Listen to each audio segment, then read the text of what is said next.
अगर आप भी चाहते हैं राजीव रॉक्स के ऑडियो और वीडियो सबसे पहले आप तक पहुंचे, तो लाल बटन को दबाकर चैनल को सब्सक्राइब जरूर करें और साथ में बेल आइकन को दबाना ना भूलें।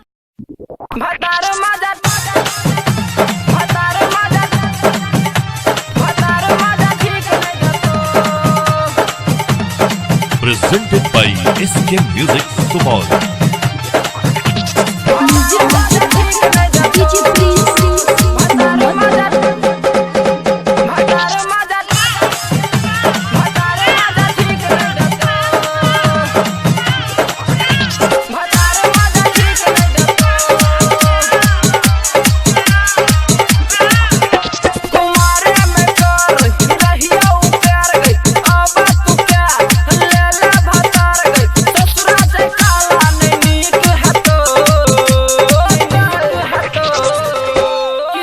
नागे छौरी भतार मजा ठीक नहीं देतो कि सुन नागे छौरी भतार मजा ठीक नहीं देतो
सुना नागे छौरी भतार मजा ठीक नहीं देतो कि सुना नागे छौरी भतार मजा ठीक नहीं देतो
सुन नागे छौरी भतार मजा ठीक नहीं देतो कि सुन नागे छौरी।